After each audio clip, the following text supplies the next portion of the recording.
आज शुरुआत करते हैं खैर नस्साज नामक एक सूफी कफीर के जीवन से। वो एक जगह बैठा हुआ था, हष्ट पुष्ट तंदुरुस्त और बड़ा ही सुंदर दिखने वाला युवक।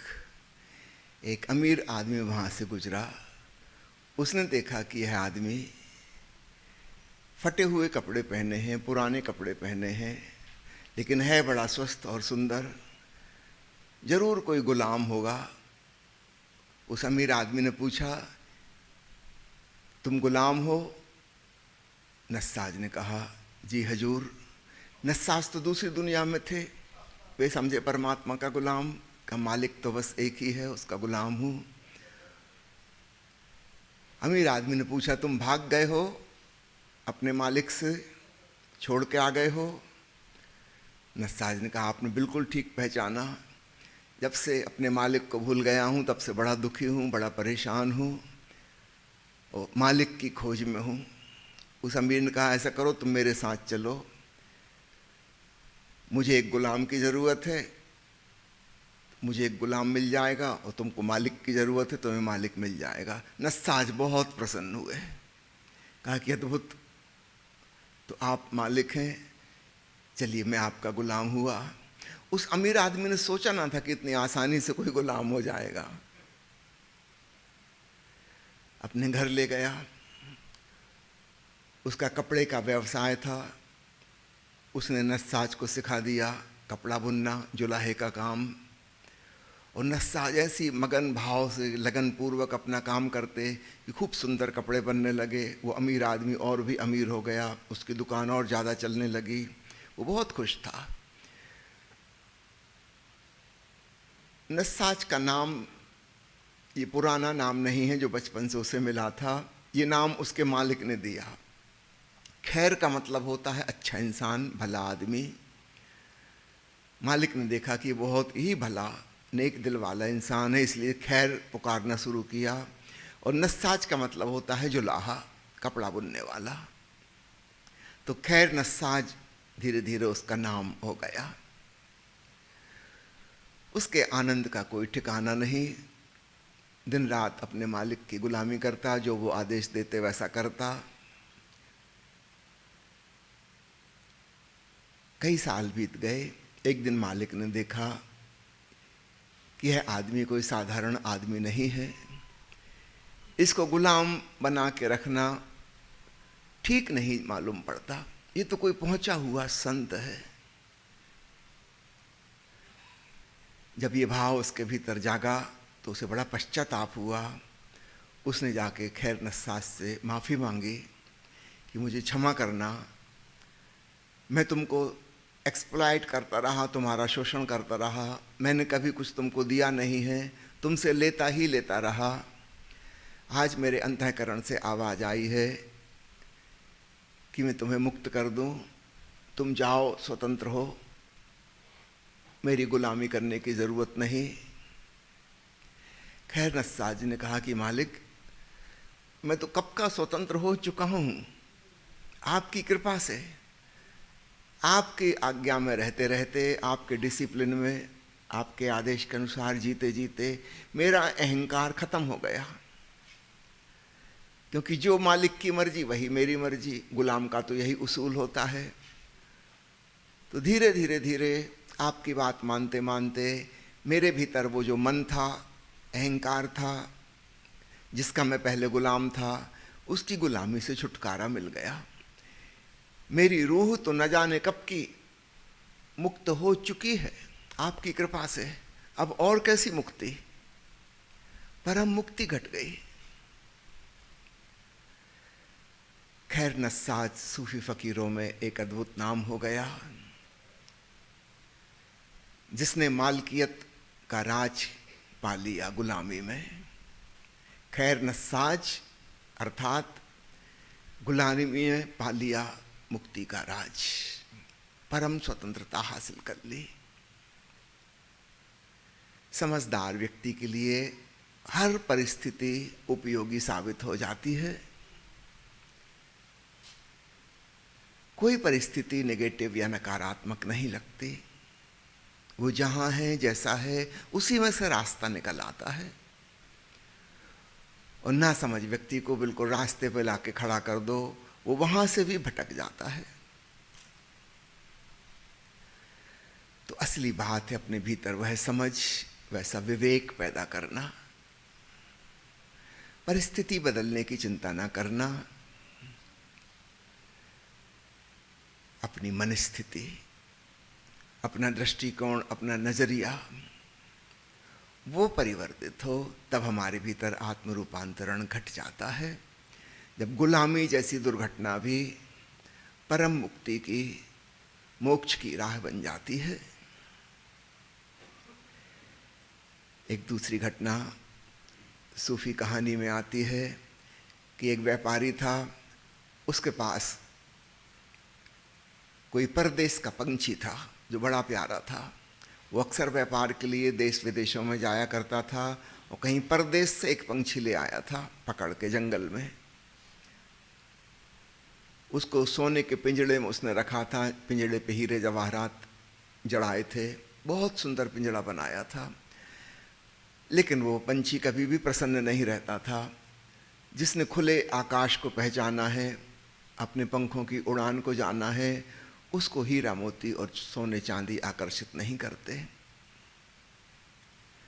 फिर एक साल बाद वह व्यापारी पुनः उसी देश में जा रहा था जहाँ से वो पंछी को पकड़ के लाया था।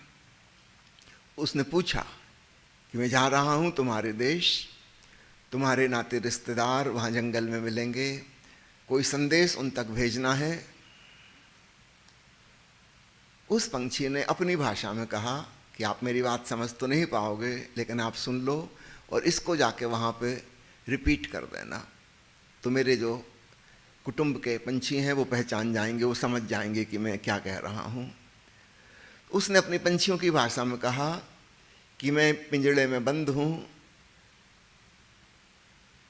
मुझे मुक्ति का मार्ग सुझाओ, मैं क्या करूँ, बहुत दुखी हूँ। तो व्यापारी तो समझा नहीं, लेकिन उसने रट लिया। वो आवाज़ जैसे जैसे पंछी ने उच्चारण किया था वो उसने रट ली। और जब वहाँ उस जंगल से गुजर रहा था और उस जाति के पंछी दिखाई दे, तब उसने वही आवाज़ निकाली।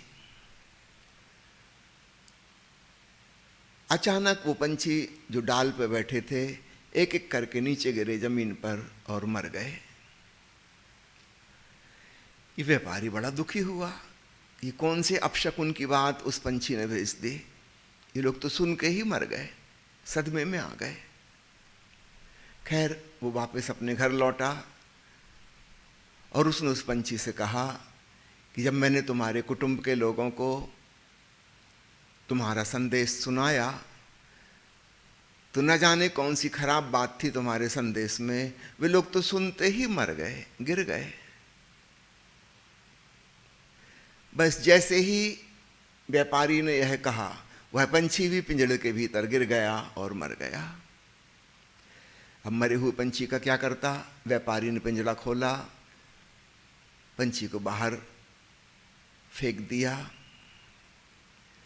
वो पंछी वास्तव में मरा नहीं था, तुरंत वह उड़ गया। अब वह स्वतंत्र आकाश में विचरण करने लगा और वो उड़ते उड़ते अपने जंगल वाले स्थान में पहुंच गया। और उसने जाके धन्यवाद दिया अपने कुटुंब के लोगों को कि आपने खूब अच्छा संदेश भेजा। उन पंछियों ने ये मैसेज भेजा था, वो मरे नहीं थे, लेकिन मर जाओ, मृतवत हो जाओ, ये संदेश भेजा था। पिंजड़े से छुटकारे का उपाय, और उपाय कारगर हो गया। सूफियों की इस कहानी पर ओशो ने बड़ा लंबा प्रवचन दिया है, हिंदी में भी और अंग्रेजी में तो पूरा एक सीरीज है, द आर्ट ऑफ डाइंग। जिन्हें मृत्यु की कला आ जाती है वे ही परम जीवन की कला सीख पाते हैं। उस स्वतंत्र जीवन का रहस्य, राज, उसकी कुंजी, उसकी चाबी मिलती है जब हम मृतवत हो जाते हैं। सूफियों की छोटी छोटी कहानियों में बड़े अद्भुत इशारे छुपे हैं। ओशो जो कहते हैं मैं मृत्यु से खाता हूं, उनका तात्पर्य है जीते जी ऐसे हो जाओ जैसे मर गए। कम से कम थोड़ी देर के लिए सही, 24 घंटे में से 1 घंटे के लिए सही, बिल्कुल शिथिल हो जाओ, छोड़ दो, अपनी तरफ से कुछ भी ना करो,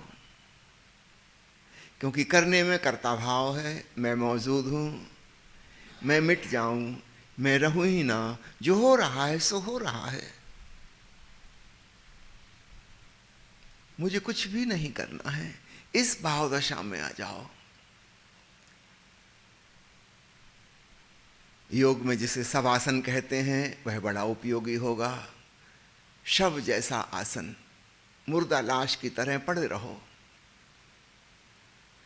और आश्चर्य है, उस अवस्था से अचानक दरवाजा खुलता है और हम एक दूसरे ही लोक में पहुंच जाते हैं, आत्मलोक में। तन मन ऐसे पड़ा है जैसे गहरे नशे में की नींद में, या कह लो मृतवत। ये तीनों ही उपमाएं काम की हैं। चाहो कह लो ऐसे पड़े हो जैसे गहरी नींद में, बाहर के संसार की सुध बुध ना रही, या कह लो जैसे कोई शराबी शराब पी के पड़ा हो, या कह लो मृतवत। लेकिन मृत्यु के नाम से हमें डर लगता है। कोई बात नहीं, शराबी की उपमा, गहरी नींद की उपमा काम करेगी, उससे हमें डर नहीं लगता। जब ओशो रजनीशपुरम में थे, वहाँ इस किताब का मैं मृत्यु सिखाता हूँ का अनुवाद छपना था, लेकिन कोई प्रकाशक छापने को राजी ना हुआ। आई टीच डेथ, भारत में तो चल जाएगा, पश्चिमी लोग तो मृत्यु के नाम से ही घबराते हैं, उसकी तो चर्चा ही नहीं करना चाहते। जैसे भारत में सेक्स एक टैबू है, ठीक वैसे ही पश्चिम में मृत्यु टैबू है। इसकी तो बात ही नहीं होनी चाहिए।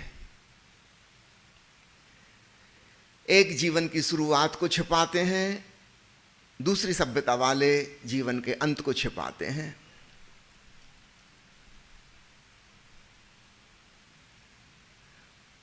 शुरुआत और समापन दोनों गहन अंधकार में, जैसे हैं ही नहीं, भूल ही जाओ कि हैं भी।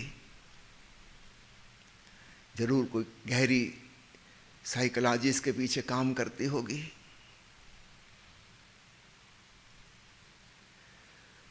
कोई प्रकाशक किताब छापने जब राजी ना हुआ तो ओशो का उसका टाइटल बदल दो। उन्होंने उसका शीर्षक रख दिया एंड नाउ एंड हियर। अब उस किताब से इसका कोई भी संबंध नहीं है।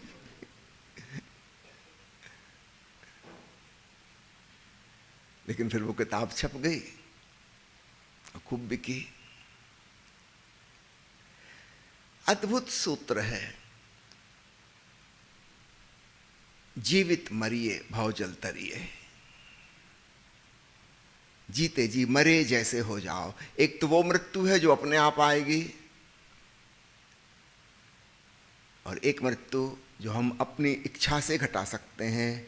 ओशो को पूछा गया एक बार कि समाधि की परिभाषा, उन्होंने कहा स्वेच्छा से मृतवत हो जाने का नाम समाधि है। स्वेच्छा मृत्यु का प्रयोग है समाधि। तो वास्तव में मरेंगे तो नहीं, लेकिन अपने भीतर के अमृत चैतन्य को जान लेंगे। याद रखना, कंट्रास्ट में चीजें जानी जाती है। काले घने बादल हों तो श्वेत चमकदार बिजली दिखाई देती है। कंट्रास्ट चाहिए। ब्लैक बोर्ड पर चॉक से लिखते हैं तो उभर के नजर आता है, अन्यथा नजर ही नहीं आएगा क्या लिखा। लिखा तो जाएगा मगर पढ़ा नहीं जाएगा। सफेद दीवार पर सफेद चाक से लिखा तो। प्रतिविज्ञा के लिए, रिकॉग्निशन के लिए, ज्ञान के लिए कंट्रास्ट चाहिए। अगर अमृत जीवन को जानना है तो मृत्यु के पृष्ठभूमि में जानना बहुत आसान है। तो सूफियों की यह अद्भुत कहानी उस तरफ इशारा करती है। और खैर नस्साज ने जिस विधि जाना वो भी एक प्रकार की मरने की कला है। हम अपनी मन से, अपने अहंकार से, अपनी पसंद नापसंद से ना जिएंगे। किसी ने गुरु के प्रति समर्पण कर दिया तो फिर गुरु के आदेश से चलेंगे। अहंकार मर जाएगा। वो घटना जो घटती है मृतवत हो जाने में, वही घटना बिना मृतवत हुए भी हो जाएगी। भीतर से वो मन मर जाएगा। और यही तो सारी खोज थी कि मन के पार कैसे जाएं, अहंकार के पार कैसे जाएं, अपनी कामनाओं के पार कैसे जाएं। जो हमने गुलामी स्वीकार कर ली, शिष्यत्व स्वीकार कर लिया, हमने स्वेच्छा से कह दिया कि अब मैं अपनी कामना की नहीं सुनूंगा, अब मालिक जो कहेगा, सतगुरु जो कहेगा, वही मेरे जीवन की शैली होगी। तो हम कामना से तो मुक्त हो गए। ये बड़ा सुगम उपाय था अतीत के युग में अहंकार से मुक्ति का। जैसे जैसे शिक्षा का प्रचार प्रसार हुआ, लोग हृदय से दूर खिसक गए, बुद्धि तर्क में ज़्यादा रमने लगे, अहंकार खूब मजबूत हो गया। अब यह मार्ग भी सुगम नहीं रहा। पहले बहुत लोगों के जीवन में यह विधि काम आई, गुरु के प्रति समर्पण, बस इतना बहुत था, अन्य किसी साधना की जरूरत ना थी। This was enough. कोई पूरे भाव से समर्पित हो जाए। इस सरल से मार्ग से हजारों हजारों लोग उस पार गए हैं। आधुनिक युग में यह मार्ग अब सरल नहीं रहा। समर्पित होने के लिए एक भोला भाला बच्चे जैसा हृदय चाहिए। अब वैसा हृदय ही नहीं बचा, वो सरलता नहीं बची। और दूसरी चीज, गुरुओं के नाम पर जिस प्रकार के झूठ फरेब चलाने वाले पाखंडी लोग सारे जग में प्रकट हो गए हैं, उनकी वजह से श्रद्धा की भावना खंडित हो गई। पहले श्रद्धा करना बहुत आसान था। आदर देना एक बहुत सहज गुण था। अब ना माता पिता के प्रति आदर की भावना बची, ना शिक्षकों के प्रति आदर की भावना बची, ना देश के जो अगुआ हैं, नेता हैं, उनके प्रति आदर की भावना बची, और ना ही धर्मगुरुओं के प्रति कोई सम्मान बचा। अब तो किसी धर्मगुरु को देख के सबसे पहले शक पैदा होता है कि ना जाने कौन सा षड्यंत्र रच रहे हैं। इतना शक तो हमें एक आम आदमी को देखकर भी नहीं होता। कितनी हैरानी की बात है।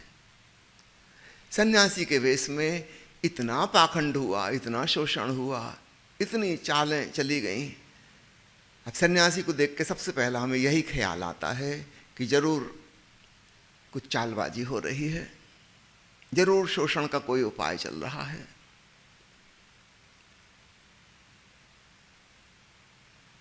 जब ऐसा माहौल चारों तरफ हो चुका हो, तब हृदय में श्रद्धा भावना नष्ट हो जाती है। अब तो बा मुश्किल से कभी किसी के हृदय में श्रद्धा भाव, समर्पण भाव जागेगा, बहुत मुश्किल से।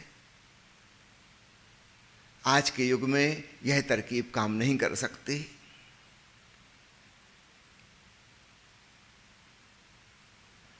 याद रखिएगा, अतीत युग में बहुत सी तरकीबें जो काम करती थीं, विशेषकर सूफियों के सिलसिले में समर्पण की भावदशा बहुत उपयोगी टेक्निक थी। कोई शिष्य आता था गुरु के पास, गुरु से कहता था फला फला काम करो, और जब जरूरी होगा मैं आके बताऊंगा आगे की बात, तुम्हें पूछने की भी जरूरत नहीं। और शिष्य समर्पित भाव से उस काम में लग जाता था। अगर गुरु किसान है तो अपने शिष्य से कहेगा कि किसानी के काम में हाथ बटाओ, कुछ और पूछना मत। हो सकता है 4 साल बीत जाएं, 6 साल बीत जाएं, 10 साल बीत जाएं, आज के युग में यह संभव नहीं है कि हम इतना धैर्य रख सकें, इतनी प्रतीक्षा कर सकें। आज का आदमी बहुत हड़बड़ी में है, जल्दबाजी में, तुरंत ही उसे कुछ चाहिए। धीरज और प्रतीक्षा नाम की कोई चीज ही नहीं बची। हम कहेंगे अगर आपको पता है गुरुदेव तो आज ही बता दो। हम चुपचाप काम में लगे रहे, इससे क्या होगा?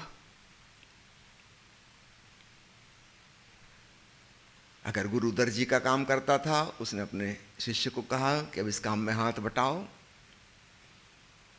और खबरदार अध्यात्म के बारे में कुछ पूछा,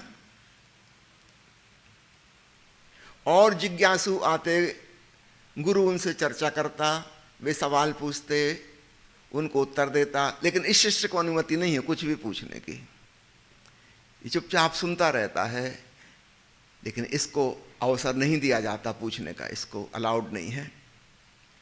जब गुरु देखेगा 5-10 साल बाद कि हाँ अब ये पूर्णतया अपने कार्य में लौलीन रहता है,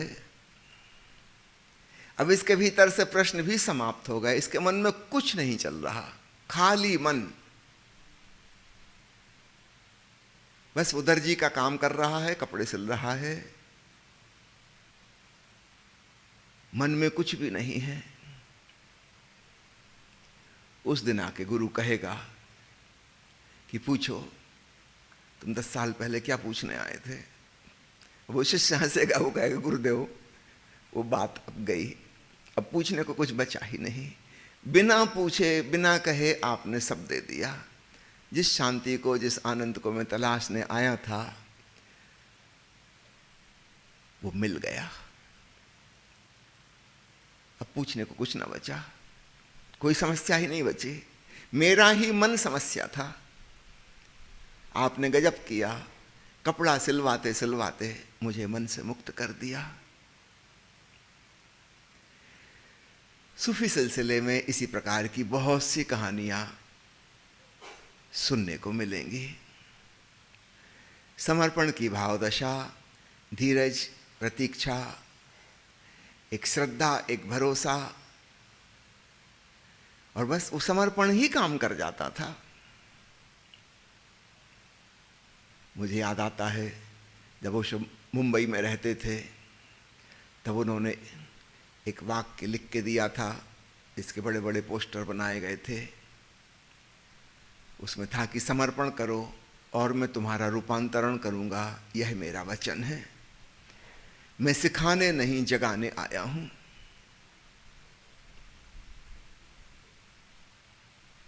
समर्पण करो और मैं तुम्हारा रूपांतरण करूंगा, यह मेरा आश्वासन है। याद रखना, गुरु कुछ करता नहीं है, समर्पण ही काम करता है।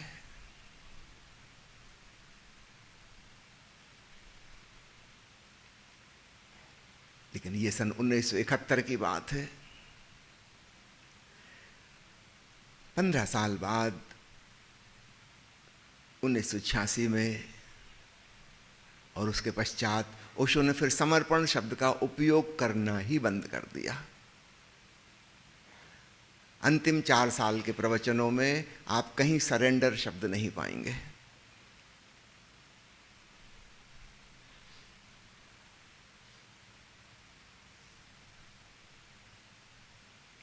जिस चीज को इतनी इंपॉर्टेंस दी थी एक समय,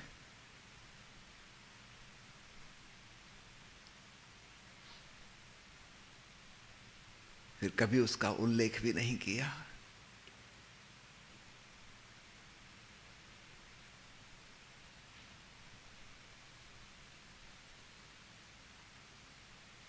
उनके प्रमुख शिष्यों ने ही जो किया समर्पण के नाम पर,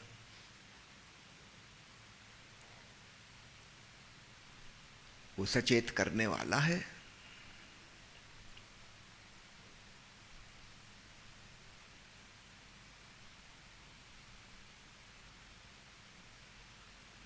जो जालसाजियां रची गई, षड्यंत्र बनाए गए, अपराध किए गए, वो सब कुछ समर्पण की ओट में।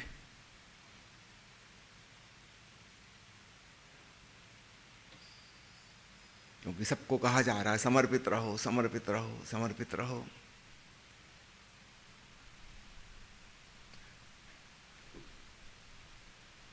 दो चार लोग जो कम्यून के अगुआ थे, उन्होंने समर्पण शब्द का खूब दुरुपयोग किया। सबकी आंखों पर जैसे पट्टी बांध दी हो, जो कुछ भी हो रहा है उस पर किसी को शक ही पैदा ना हो। जब यह दुर्घटना घट गई, उसके बाद ओशो ने समर्पण शब्द को अपनी डिक्शनरी से गायब कर दिया, कभी उसकी दोबारा चर्चा नहीं की। आज हम सबको यह बात खूब अच्छे से समझनी चाहिए, अमृत भी जहर बन सकता है।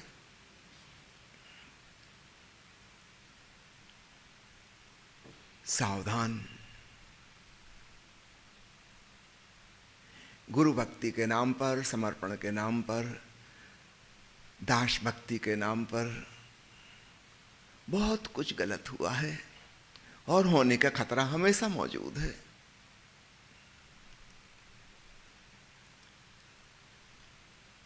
अब हमें कुछ दूसरा मार्ग अपनाना होगा, क्योंकि इसके खतरे हम देख चुके हैं, भुगत चुके हैं। अब तो बेहतर यही होगा, जैसा बुद्ध ने कहा, अप्पदीपो भव, अपने दीपक स्वयं बनो।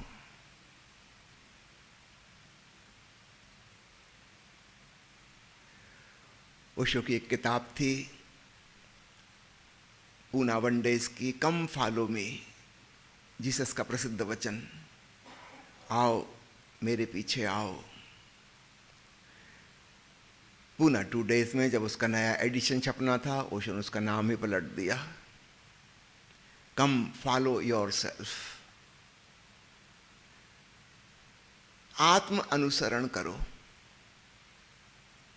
क्योंकि कम फॉलो में वही खतरा है। ओशो तो एक दिन नहीं रहेंगे और उनके नाम का उपयोग करके बहुत लोग कहेंगे कम फॉलो मी, ओशो का उदाहरण पेश करके।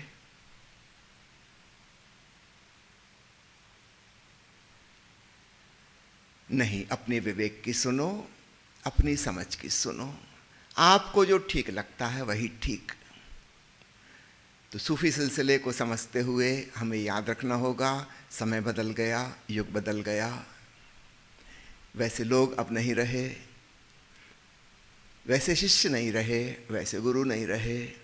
इस बदली हुई पृष्ठभूमि में निश्चित रूप से वो पुराने सिद्धांत काम नहीं करेंगे। अब हमें कुछ नए तरीके से अपने मार्ग को खोजना होगा।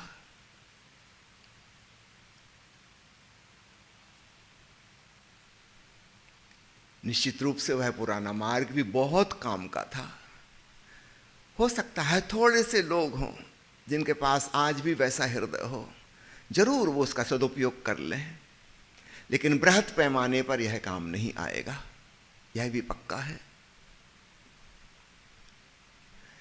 ये पहुंचाने वाला कम, भटकाने वाला ज्यादा हो जाएगा। आज हम जो प्रवचन सुनने जा रहे हैं उसमें किसी ने सवाल पूछा है, उसके सवाल पूछने से लगता है कि वो संन्यास दीक्षा लेने से बचना चाहता है। ओशो ने उसको खूब झकझोरा। याद रखना, ये पूना वनडेज का प्रवचन है, ये उस समय की बात है। अगर यही सवाल 1989 में पूछा गया होता तो ओशो का उत्तर बिल्कुल भिन्न होता, ये वाला उत्तर नहीं होता। सूफी संत बुल्ले शाह की वाणी को ओशो ने उद्धृत किया इसमें। आपको पता ही होगा, बुल्ले शाह शाही खानदान से थे, अब्दुल्ला शाह उनका नाम था। हजरत मोहम्मद की पत्नी फातिमा के वंशज थे वे, बड़े ऊंचे कुल जिसे कहा जाता है, उच्च जाति के। और वे एक ऐसे व्यक्ति के शिष्य बन गए जिसे निम्न जाति का कहा जाता था। उनके घर परिवार के लोग बहुत नाराज हुए कि क्यों हमारे कुल की मर्यादा को नष्ट कर रहा है, हम ऊंची जाति के हैं और तू नीची जाति के आदमी का शिष्य बन रहा है, यह शोभा नहीं देता, हम फातिमा के खानदान से हैं। बुल्ले शाह के पिता स्वयं मस्जिद के मौलवी थे, लेकिन बुल्ले शाह ने किसी की ना सुनी। खूब उनकी बदनामी हुई, खूब उन पर आरोप लगाए गए। लेकिन जिसे गुरु मिल गया, असली बात हो गई।